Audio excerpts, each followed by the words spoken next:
Universidad Nacional Autónoma de México, FES Iztacala, Psicología en línea. Módulo 614, Metodología 2, el método científico y la evaluación psicológica.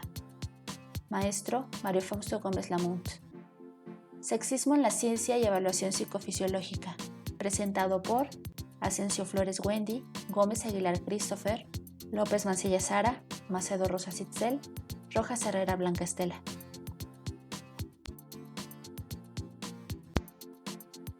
Como contenido de este video veremos 1. El sexismo dentro de las ciencias experimentales, dividiendo en 2 temas, la supuesta neutralidad de la ciencia y enseñar ciencias. 2. Sistemas clasificatorios de las variables psicofisiológicas. 3. Conceptos y problemas relacionados con la evaluación psicofisiológica. Y 4. Los registros psicofisiológicos en la evaluación conductual. El sexismo dentro de las ciencias experimentales. En 1986, Steven Rose nos dijo: la historia de la ciencia, así como sus errores y éxitos, sus peculiares obsesiones y su papel ideológico, legitimador del orden social, no pueden entenderse a menos que reconozcamos que los científicos solo pueden aproximarse al mundo por medios que están determinados por su propia visión como varones de raza blanca de clase media alta, de forma predominante en una sociedad racista y patriarcal.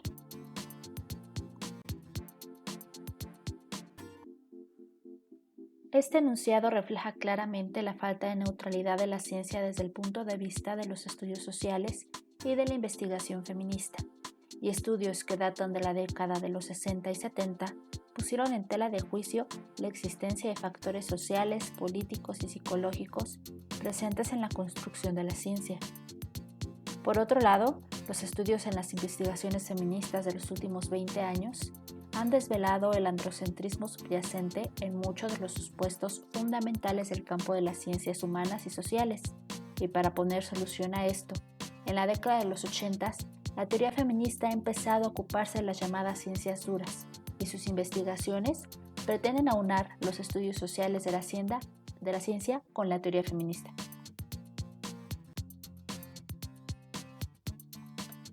Existe una creencia arraigada en la sociedad que marca una división en el deber ser de hombres y mujeres, clasificando a las mujeres como emocionales, sentimentales y subjetivas, mientras que los hombres son descritos como intelectuales, objetivos, racionales e impersonales. Desafortunadamente, esta división ha llevado a la consecuencia directa de exclusión de las mujeres en la construcción y práctica de la ciencia.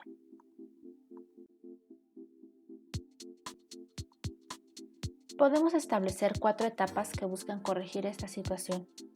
Primero tenemos la lucha por la igualdad de las mujeres, que marcó los primeros trabajos feministas centrados. Segundo, el estudio y visibilidad de los sesgos androcéntricos, tanto en diseño como en interpretación de resultados. Tercero, la cuestión sobre la neutralidad de los propios criterios. Y por último, se busca una epistemología feminista, que nos lleva a identificar las divisiones como algo central para la estructura básica de la ciencia. Nos dé la tarea de examinar las raíces, la dinámica y las consecuencias de la red de asociaciones y disociaciones que constituyen el sistema género-ciencia.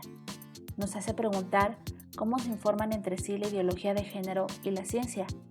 Trata de ampliar nuestra comprensión de la historia, la filosofía y la sociología de la ciencia, y sugiere que nuestras leyes son algo más que resultados de las investigaciones científicas y de las presiones político-sociales.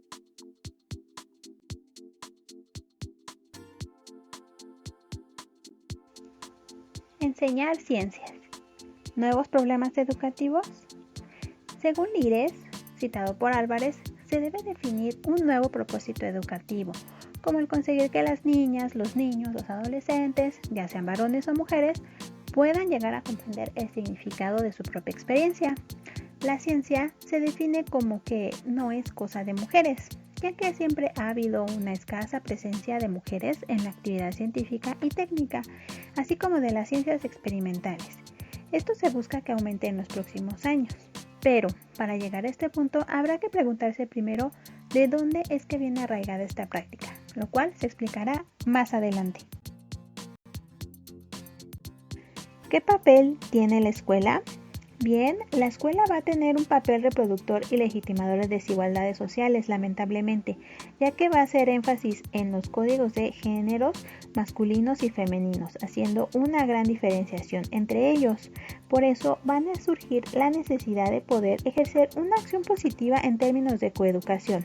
La coeducación es todo aquel proceso consciente e intencionado de intervención a través del cual se va a potenciar el desarrollo de niños y niñas, partiendo de esta socialización diferencial hacia un buen desarrollo de su persona y de una construcción social común, y no enfrentándolos entre ellos ni excluyéndolos tampoco. Se va a tratar de fomentar los rasgos, los valores, las actitudes que se vayan a considerar válidos para cualquier persona, independientemente del sexo al que se pertenezca.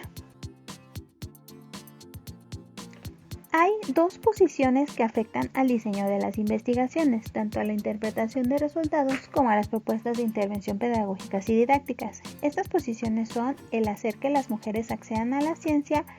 ¿Cómo se va a hacer? Pues con propuestas de intervención pedagógicas y didácticas y estrategias dirigidas tanto a las alumnas, alumnos, profesores y padres de familia. Otras posiciones son los cambios necesarios, tanto en la manera de producir la ciencia, así como en la manera de hacerla directamente en la escuela. ¿Esto cómo va a ser posible? Pues con actuación, además de cambios en la sociedad, tanto en las mujeres como en los hombres. Estas posiciones podrán ser contradictorias o complementarias según sea el caso, además de que se puede dar que no pertenecerán a ninguna de las dos por separado. Pero ¿cómo se puede cambiar este mensaje haciendo que las mujeres accedan a la ciencia? Se tiene que, en la actualidad, se da un doble mensaje, por lo que se le denomina el paradigma de la debilidad o la ilusión de la igualdad. Para las mujeres, tanto alumnas como profesoras, se les otorga este doble mensaje en la sociedad y en la escuela, en las que primero se predica con la igualdad y a la vez se exige que se cumpla el rol de esposas, madres y que todo esto sea adscrito a la privacidad. Eso es algo incorrecto. Todo este paradigma surge en la escuela también, en donde se seleccionan los contenidos, se olvida de lo personal, de lo emocional, de lo afectivo sexual. Esta parte se ha convertido lamentablemente en terreno de nadie, por lo que la escuela resalta esta separación entre mente y cuerpo. En la escuela solamente debe de entrar la mente. Catalá y García, citados por Álvarez, llaman este doble mensaje el paradigma de la debilidad, como ya lo vimos, el cual expresa que las reales o supuestas carencias de las mujeres, tanto en actitudes como en experiencia, en habilidades o destrezas, y lleguen a situarse al mismo nivel de los hombres, ignorando o desvalorizando muchas veces toda esa experiencia previa que ellas han tenido a través de esa socialización misma que las ha marcado. A continuación, algunos ejemplos de desigualdad que suceden en el caso de las ciencias experimentales. Bien, es una sana preocupación el hecho de que las mujeres no sepan colocar un enchufe o que nunca han usado un cronómetro en menor medida que los varones. Sin embargo, no es ningún problema que los hombres no sepan limpiar la mesa del laboratorio o el material, o incluso que no anoten los resultados de los experimentos. Otro caso es que cada vez es más preocupante que las chicas acceden en menor medida a carreras científicas y técnicas, pero al contrario no existen investigaciones sobre el por qué los varones no acceden a carreras con etiquetas femeninas, como por ejemplo la enfermería. También se ha de animar a las mujeres a que usen y manipulen los instrumentos de laboratorio, pero ¿cómo hacerlo si no se actúa antes corrigiendo la agresividad del colectivo de varones? Aunque parezca más igualdad de oportunidades, la igualdad seguirá siendo una ilusión si se propone que las mujeres accedan a la ciencia. Más bien debe proponerse un modelo en el que se integren ambos sexos en igualdad de condiciones, con simetría, pasando poco a poco del menor al mayor, es decir, del interior femenino a lo exterior masculino. La supuesta correlación entre capacidades y resultados. Se dice que hay capacidades en las mujeres diferentes a los hombres en lo visoespacial y en las habilidades verbales. Se explica con los diferentes argumentos. Las niñas juegan con muñecas y en espacios reducidos, mientras que los chicos juegan deportes, juegos de construcciones, lo cual origina diferentes capacidades. Se reconoce que las habilidades verbales son mayores en las chicas que en los chicos, por lo cual se dice que por el hecho de poseer estas habilidades se deben dedicar exclusivamente a las letras. Sin embargo, a este respecto, Álvarez no ha encontrado que exista ninguna correlación entre la capacidad visoespacial y el aprendizaje de las ciencias. Tampoco existen estudios que hayan demostrado la evolución de capacidades y resultados para hacer la correlación tan rigurosa. También hay diferencias entre grupos de chicas y varones. Se da el caso de que pueda haber varones que tengan capacidades visoespaciales excelentes, pero que tengan mucha dificultad para orientarse con un mapa, por ejemplo. En las alumnas se da el caso que algunas tienen malas capacidades visoespaciales, pero al contrario obtienen muy buenos resultados en dibujo técnico. Se sigue perpetuando una imagen de las mujeres como diferentes e incapacitadas, las cuales tienen que hacer un gran esfuerzo para realizar pruebas fáciles para compensar su falta de talento personal. Sin embargo, esto no es así, porque los patrones de atribución causal se relacionan con las expectativas respecto de acciones futuras, así como la evaluación de las ejecuciones. Esto repercute sobre su desarrollo global de las mujeres. Estrategias para el cambio. Al tratar este tema, se puede dar cuenta de que es muy complejo, ya que existen varios factores interponiéndose e interaccionando entre sí, como es el sexismo y el androcentrismo. El sexismo, al igual que el racismo, se define en términos de un problema de actitud y prejuicios sociales e individuales, los cuales tienen sus raíces en el sistema político, económico, legal y social del país. Se propone que se deben de cambiar las relaciones sociales, revalorizando lo privado femenino, el reparto del trabajo doméstico y el cuidado de los hijos, dando estimulación de formación y empleo a las mujeres, entre otras. En este aspecto, la escuela debe contribuir fomentando clases de ciencias, haciendo un espacio privilegiado para ello también. Álvarez propone también hacer cambios en la ciencia, cambios en el profesorado, en los niños y en las niñas, por lo que es necesario proporcionar una formación y un entrenamiento adecuado para utilizar al género para huir de ese pensamiento dualista que ha proporcionado esa pseudoformación científica recibida, lo cual es difícil de lograr, pero no imposible. Sistemas clasificatorios de las variables psicofisiológicas. Existen diversas clasificaciones para agrupar las variables psicofisiológicas. Las más utilizadas son las compuestas por señales bioeléctricas directas, transducidas y por señales biológicas físicas. Cada una está compuesta por diversos instrumentos de medición o de registro, mismos que son utilizados en diversas investigaciones en el campo de la psicofisiología. Por lo tanto, es importante conocer el objetivo de medición de cada uno de estos para entender su metodología. En las señales bioeléctricas directas encontramos el electrocardiograma, que registra la actividad eléctrica del corazón que se produce en cada latido cardíaco. El electroencefalograma, que registra el funcionamiento del sistema nervioso central, concretamente de la actividad de la corteza del cerebro. El electromiograma, que registra el funcionamiento del sistema nervioso periférico y los músculos y nerva. El electroculograma, que es un examen que consiste en colocar pequeños electrodos cerca de los músculos de los ojos para medir el movimiento de estos. El electrogastograma, que es una prueba no invasiva que permite determinar la presencia de disritmias gástricas o un ritmo eléctrico gástrico normal. Y por último, el potencial dérmico, que es una prueba no invasiva que permite determinar la presencia de irritaciones en la piel. En las señales bioeléctricas transducidas encontramos los siguientes instrumentos. Resistencia dérmica, que registra la capacidad del material de oponerse al flujo del calor. La conductancia dérmica, que registra la capacidad de la piel para conducir la electricidad, medida como la relación de la corriente que atraviesa la piel con la diferencia de potencial. Impedancia dérmica, registra la capacidad que tiene el organismo para conducir una corriente eléctrica. Admitancia dérmica, que registra el paso de corriente de la actividad en la piel. Plestimograma de impedancia, que mide los cambios de volumen en función de las variaciones en la impedancia eléctrica, utilizando el principio físico de la carga iónica que posee el flujo sanguíneo. Neumografía de impedancia. Es una prueba no invasiva que compara los volúmenes y frecuencias respiradas con las obtenidas por neumotacografía. Reoencefalograma. Es una prueba que permite estudiar la circulación cerebral y representa las variaciones de impedancia intracraneal en relación con las modificaciones del flujo vascular.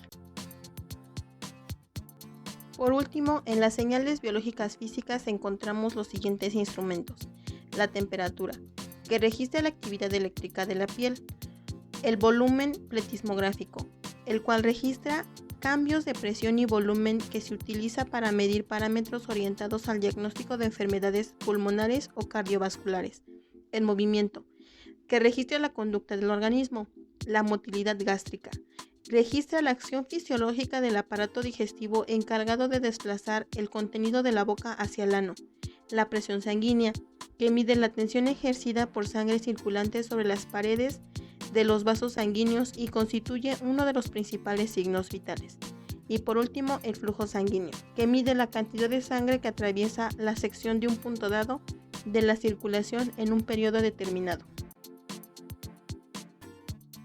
Evaluación psicofisiológica.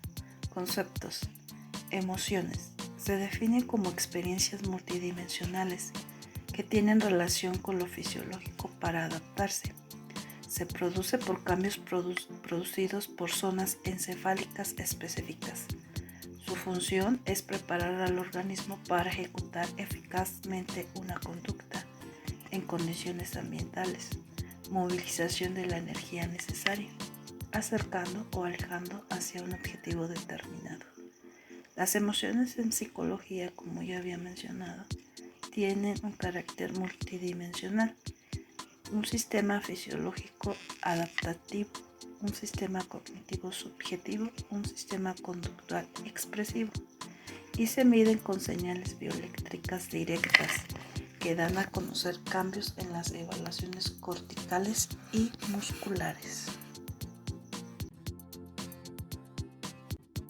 Las técnicas de evaluación están orientadas a la observación de los cambios que se producen en la actividad fisiológica de una persona como consecuencia de una actividad psicológica y que nos proporcionan información.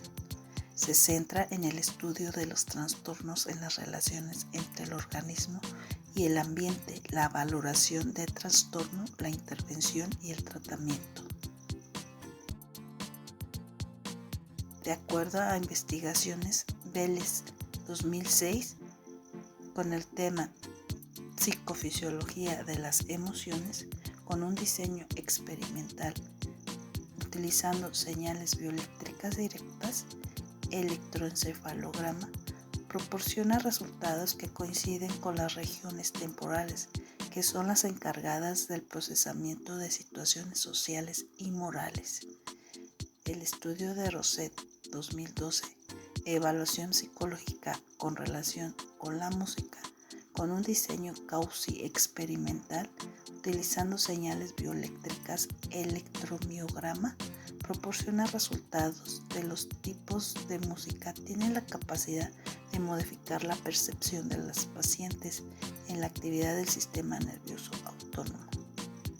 Ortega 2017, con el análisis de la actividad electroencefálica en reclusos violentos, con un diseño no experimental transeccional y comparativo, utilizando señales bioeléctricas directas, electroencefalograma.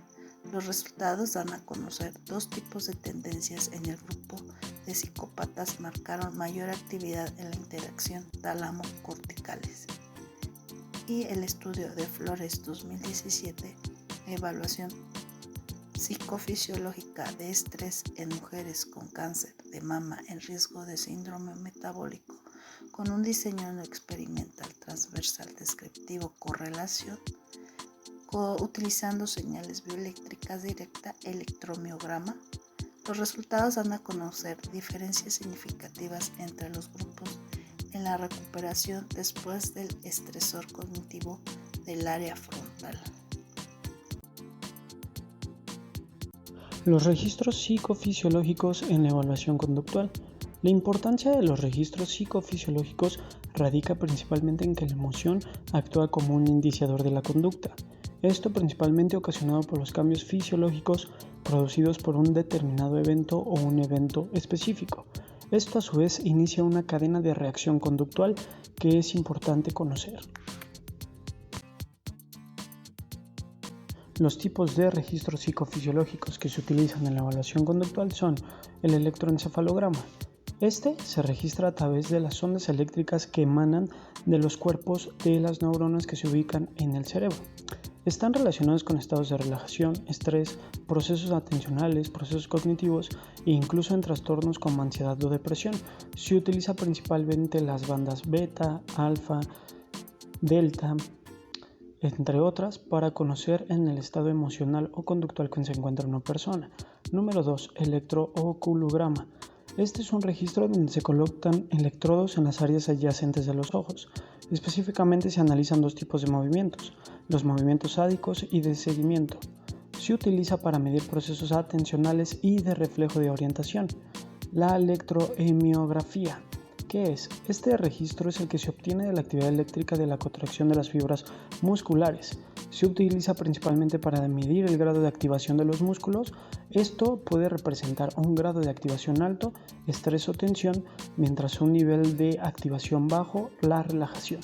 También se puede saber el nivel de aprendizaje, por ejemplo en procesos sencillos como andar, caminar o vestirse, o incluso en movimientos un poquito ya más complejos, lo que son en las habilidades deportivas.